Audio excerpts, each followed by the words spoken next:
நீங்கள் கேட்டுக்கொண்டிருப்பது நுட்பம் கவிதை இணைய இதழின் நுட்பம் பாட்காஸ்ட். கவிதைகள் மற்றும் வாசிப்பு ராணி கணேஷ். கல்யாண்ஜி காய் சில வரிகள். கல்யாண்ஜியின் கவிதை. அறியாத ஒரு முகத்தை பார்த்ததும் பிடிக்கும் மாயம் ஒவ்வொரு முறையும் நிகழ்கிறது. பெயர் தெரியாத நபரின் துக்கம் கண்ணீரை பெருக்குகிறது. யாரோ ஒருவரின் சந்தோஷம் மிகுந்த மகிழ்ச்சி அளிக்கிறது. கல்யாண்ஜியின் கவிதையை ஞாபகப்படுத்தியபடி. மயில் நிற்கிறது. பொதுவாக மயில் பார்க்க பிடிக்கும். மலையைப் போல, கடலைப் போல, அருவியைப் போல, வனாந்திரத்தைப் போல, மேற்கு தொடர்ச்சி மலைகளைப் போல, யானையைப் போல மயில் பார்க்க ரொம்பவே பிடிக்கும். கல்யாண்ஜியின் மயில் கவிதைக்குப் பின் மயில் என்ன செய்து கொண்டிருக்கிறது, எப்படி நிற்கிறது, எவ்வாறு நடக்கிறது என்று ரசிக்கவும் நிரம்ப பிடிக்கிறது. வெறுமனே சும்மா வாசித்தாலே போதும் கல்யாண்ஜியின் கவிதைகளை. பெருமரத்தின் தாழ்ந்த கிளையொன்றில் தானே ஊஞ்சல் கட்டிக்கொள்ளும் சொற்கள் காற்றின் இசைவிற்கு ஏற்றாற்போல மெதுவாக வார்த்தைகளாக அசைந்தாடத் துவங்கும். வெறுமனே சும்மா இருக்கும் நேரத்தில்தான் இப்படி வாசிக்கிறேன். அதற்காகவேனும் கொஞ்சம் சும்மா இருக்க விளைகிறேன். கல்யாண்ஜி எனும் ஓவியன். கலைஞன் தன் உணர்வுகளை கலைகளின் வழியாகத்தானே பேசுவான். உளியால் செதுக்கிய வார்த்தைகள் போல 1000 ஆண்டுகள் கடந்தாலும் மறையாதுதானே. வர்ணங்களால் வார்த்தைகளை நிரப்பி எழுத்தில் மாயங்கள் செய்திடும் கவிதைகளின் ஓவியன் கல்யாண்ஜிக்கு சரியாகத்தான் வாய்த்திருக்கிறது மற்றொரு பெயர் வண்ணதாசன் என்று. புன்னகை. புன்னகைப்பவர்களை எப்படி பிடிக்காமல் போகும்? புன்சிரிப்பிற்கு எப்படி பதில் நகை கொடுக்காமல் போவது? சிறு முறுவலில் எல்லா சிக்கலும் தீர்ந்து போகும்தானே. சிரிப்பவர்கள் எப்படி சிரித்தாலும் சிரிப்பென்பது சிரிப்பேதான். குழப்பிக்கொள்ள வேண்டாம். கல்யாண்ஜியை வாசித்த எல்லோருக்கும் ஈறுதெரிய சிரிப்பவர்களை ரொம்பவே பிடிக்கும். எப்படி பிடிக்காமல் போகும் சிரிப்பவர்களை, அதுவும் ஈறுதெரிய சிரிப்பவர்களை? அவரேதான். தாமிரபரணி ஆறுதான். குறுக்குத்துறை படித்துறைதான். ஆமாம், திருநெல்வேலியேதான். ஆமாம், அவரேதான். கல்யாண்ஜியேதான். வண்ணதாசனேதான். சந்தேகமே வேண்டாம். நீரின் சலசலப்பிற்கிடையேதான் அவர் தன் கவிதைகளின் நாதத்தை மீட்டெடுக்கிறார். மலை வரிகள்.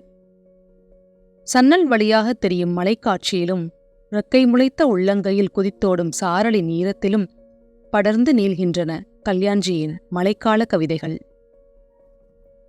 வானத்தைப் போல. இங்கேயேதான் கிடந்திருக்கிறது கல்யாண்ஜியின் கவிதைகள். நித்தம் தலைக்கு மேல் விரிந்திருக்கும் வானத்தைப் போல. அண்ணாந்து பார்க்கையில்தான் கண்ணில் படுகிறது ஒவ்வொரு உருவமாய் உயிர் பெறும் சில அதிசயமும் பின்னர் வானமும்.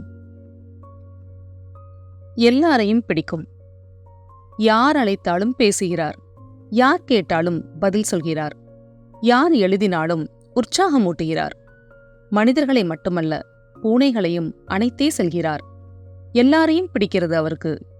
பின் பூக்களை எப்படி பிடிக்காமல் போகும்? கவிதை பெட்டி. புன்னகைக்க வைக்கும் சிலர், புகழ்பாடச் சொல்லி நிற்கும் சிலர், கண்ணீர் துளிர்க்க வைக்கும் சிலர், உண்மையை உறக்கச் சொல்லும் சிலர், அன்பை அள்ளித் தெளிக்கும் சிலர், பாராமுகத்தை பார்க்கும் முகமாய் சிலர், கண்டும் காணாமல் கடக்கும் சிலர். இப்படியான கவிதைகள் அனைத்தையும் ஒரே பெட்டிக்குள் இட்டு வைக்கும் மாயக்காரனை இத்தனை நாட்களாய் அறியாமல் இருந்தேனே. எதுவும் தாமதமாகிவிடவில்லை. இப்பொழுது வாசிக்க ஆரம்பித்தாலும் போதும். எழுதுவோம். எதையாவது எழுதியே ஆக வேண்டுமென கட்டாயமா என்ன? கல்யாண்ஜி கவிதைகள் வாசித்தால் அப்படித்தான் தோன்றும். எதையாவது எழுதிவிட பரபரக்கும் கைகளுக்கு என்ன கட்டாயம் எழுதாமல் இருக்க? எழுதித்தான் பார்ப்போமே. முத்துக்கள். வெயிலில் பறக்கும் வெயில் கவிதை புத்தகத்தில் 50 கவிதைகள் என்றே நினைத்தேன். மொத்தமாய் 53 கவிதைகள். என்ன கணக்கென ஏன் ஆராய வேண்டும்?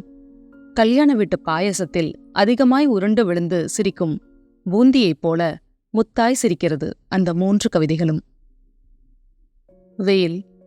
வெயிலில் பறக்கும் வெயில் காலை இளவெயில் போல சிறிதாய், உச்சி வெயிலென கொஞ்சம், நண்பகல் வெயிலாய் சில, மங்கிய மாலை வெயிலாய் மிச்சமென முழு வெயிலையும் உணர்ந்து வெயிலில் பறந்த வெயிலென சுற்றி சுற்றி வருகிறேன்.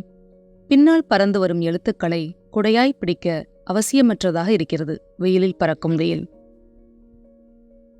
பொய்க்கோபம். இன்றுதான் வந்து சேர்ந்தது கல்யாண்ஜி கவிதைகள். அத்தனை மலை தாண்டி பெரிய கடல் தாண்டி பத்திரமாக வந்து சேர்ந்தது. விசாவும் டிக்கெட்டும் தேவையிருக்கவில்லை. இத்தனை நாளா வருவதற்கு என்று கோபித்துக் கொள்வதா? இப்பொழுதாவது வந்தாயே என்று வாரி அணைப்பதா? கவிதையின் ருசி. ரொம்ப நாள் காத்திருப்புக்குப் பின் கல்யாண்ஜியின் கவிதை வாசிக்கிறேன். ருசி பற்றிய கவிதையை வாசிக்கையில் அந்த கவிதையை வாசித்த பேரறியாத பெண்ணின் குரல் அனிச்சையாய் ஒலிக்கத் துவங்கியது மனதில். ரொம்ப நாள் வேண்டியிருந்திருக்கிறது இந்த கவிதை குரல் எத்தனை ஆழமாய் மனதில் பதிந்துவிட்டதென அறிய. கவிதை. கல்யாண்ஜி ஒவ்வொரு மனிதனையும் புத்தகமாய் வாசிப்பதில்லை, கவிதையாய் கொண்டாடுகிறார். அதனாலேயே அவர் கவிதையில் வரும் எல்லோரையும் பிடித்துவிடுகிறது. ஒற்றை இலை. எத்தனையோ இலைகளுக்கு மத்தியில் கவிஞரின் கண்களுக்கு பட்ட அந்த ஒற்றை இலையைப் போலத்தான் எனக்கு அவர் கவிதை. மாடக்குழி ஆச்சி. கல்யாண்ஜி எழுதிய மாடக்குழி ஆச்சி எனக்கு என் ஆட்சி கூறிய இறப்பில்லா மூதாதையரை நினைவூட்டினாள். வயதாகி உணவு விடுத்து மொழி விடுத்து மாடக்குழிக்குள் அடைக்கலமாகும் ஆட்சிகளை அப்பொழுதெல்லாம் யாருமற்ற பொழுதில் தேடியிருக்கிறேன். இப்பொழுதோ மாடக்குழியைத்தான் தேடுகிறேன். சோப்புக்குமிழ்.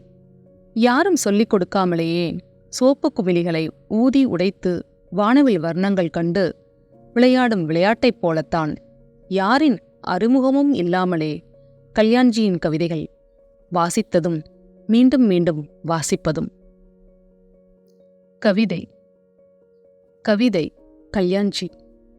மனதை வருடி போகும், நம்பிக்கை அளிக்கும், உற்சாகமூட்டும், அந்த நாளினை அழகாக்கும் மாய சொற்களே கவிதை. கவிதை கல்யாண்ஜி.